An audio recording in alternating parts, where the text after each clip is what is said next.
Саламатсыздар ма, құрметті оқушылар? Мінекей бүгін бізде арифметикалық амалдардың қасиеттері. Яғни бізде қандай арифметикалық амалдар білеміз? Ол бізде қосу, азайту, көбейту және бөлу. Яғни қосуға қарама-қарсы амал бар, ол бізде азайту, және көбейтуге кері амал бар, ол бізде бөлу деген секілді. Енді бүгін соның қасиеттерімен танысамыз. Ең алдымен біз қарапайым тағы да мысалдан бастайық. Мысал үшін бізге 2-ге 3 санын қосу керек болса, біз оны не деп айтамыз? Ол 5-ке тең деп айтамыз, мысал үшін. Енді осы берілген өрнекті координаталық сәулеге сызып көрейікші, мысал үшін.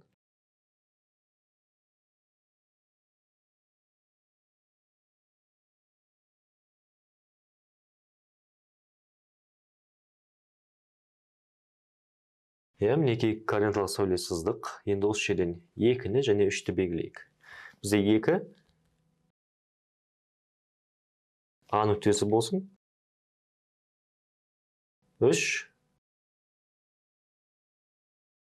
Б нүктесі болсын делік, Және қосындының мәні болған 5, ол бізде С нүктесі болсын делік.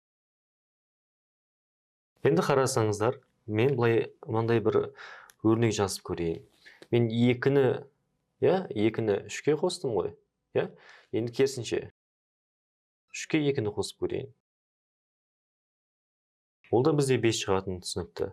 Енді осыны қазір негіздеп пысықтап алайықшы. Мысалы үшін 2-ге 3-ті қосатын болсам, қалай қосушы едім? 10-ға қарай осы нүктені 3 орынға жылжыту керекпін, Неге 1, 2, 3. Ол бізде 5-ті береді. Керісінше 3-ке 2-ні қосып көрейін. Яғни 3 мінекей 2 орынға жылжимын, 1, 2. Ол бізде тағы да 5-ті береді. Қалай қоссақ та бізде 5-ті береді. Енді бұның сыры неде? Бұның сыры мынада екен. Бізде қосудың мынандай бір қасиеті бар. Ол қасиетті біз әріппен жазсақ, қандай да бір А-ға Б санын қосатын болсақ, ол бізде Б санына А санын қосқанмен тең. Яғни екеуінің мәні 1 деген секілді. Мысалы үшін 2-ге 3-ті қоссақ 5 шықты, 3-ке 2-ні қоссақ 5 шықты деген секілді. Яғни бұл бізде қосудың ауыстырымдылық қасиеті болып табылады. Мысалы үшін қараңыздар. Мен 4-ке 2-ні қосқанмен 2-ге 4-ті қосқан екеуі 1 мағынаны береді. Яғни бұл бізде арифметикалық амал ретінде қосудың қасиеті болып табылады екен. Бұл бірінші қасиеті. Екінші тағы бір қасиеті бар. Ол бізде қосудың терімділік деген қасиеті бар екен. Ол қандай? Мысал үшін бізде 2 қосылған 3 қосылған 4 болсын. Мен бірінші 2-ке 3-ті қосып, одан кейін барып оған 4-ті қосайын, Демек 2-ге 3-ті қоссақ 5, оған 4-ті қоссақ 9 болады. Бірақ мен қосудың терімділік қасиетін пайдаланып, яғни терімділік деп атайды тұрған сияқты теріп алып қосайын. Мысалы үшін мен былай істесем.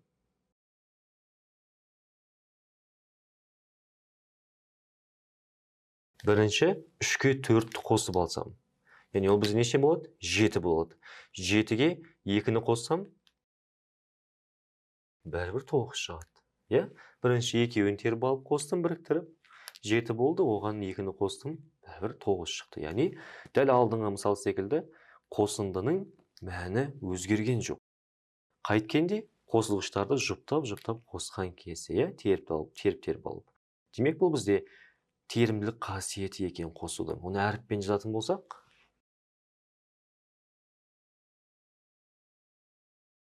яғни А және Б және С сандарының қосындысын бірінші А мен Б-ны жұптайтын болса, бұл тең болады бірінші санға, екінші және үшінші сандардың қосқандағы мәніне, қосындының мәніне.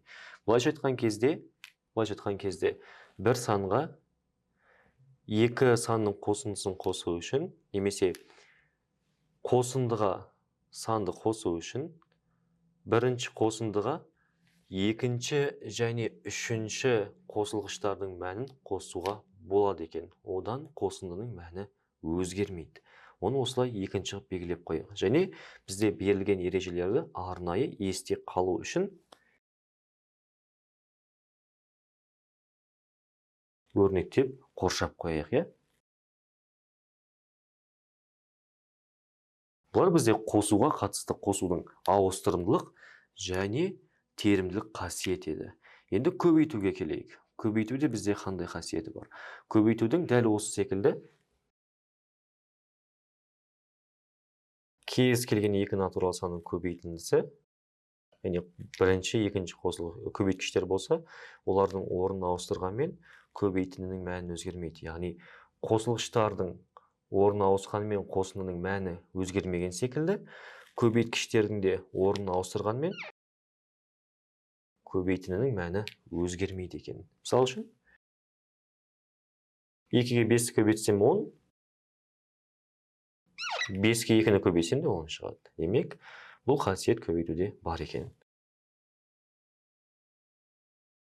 Дәл осы секілді, яғни мына алдымыздағы терімділік қасиет секілді, көбейтудің де терімділік қасиеті бар екен. Ол қалай?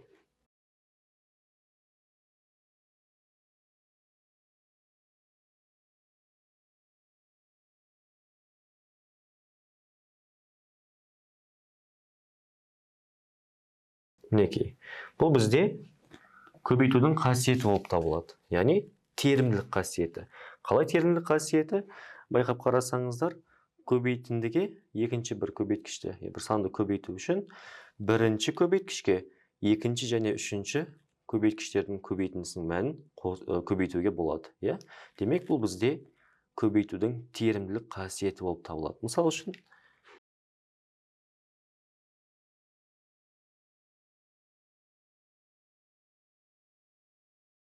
2-ге 3-ті көбейтсек, ол бізде 6, 6-ға 4-ті көбейтсек, 24, 6 4-іміз 24.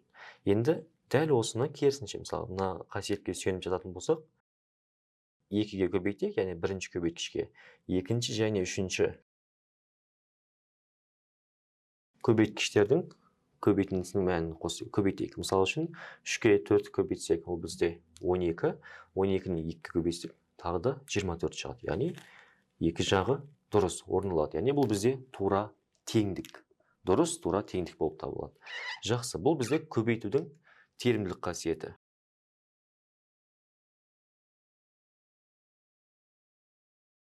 Енді көбейтуге байланысты, яғни қосындыны бір санға көбейту және айырманы бір санға көбейтуге байланысты қасиетін қарастырайық. Мысалы үшін бізде қосынды берілсін. А және Б сандардың қосындысы А, Б және кез келген сандар. Оны бір С санына көбейтетін болсақ, онда қосылғыштарды жеке-жеке осы санға көбейтіп, яғни көбейткішке көбейтіп, қосындысын табатын болсақ, ол осы өрнектің мәнімен тең болып табылады. Яғни, С-ны А-ға көбейтеміз, С-ны Б-ға көбейтеміз де қосамыз. Яғни, А көбейтілген С қосылған Б көбейтілген С ретінде. Немесе біз бұны жақшаны ашу деп те атасақ та болады екен. Бұл да көбейтудің бір қасиеті. Дәл осыған ұқсас, яғни айырманы санға көбейту. А және Б сандардың айырмасы болса, оны бір С санына көбейтетін болсақ, дәл алдыңғыға ұқсас, яғни А-ны да С-ға көбейтеміз, азайтамыз, бұны да С-ға көбейтіп.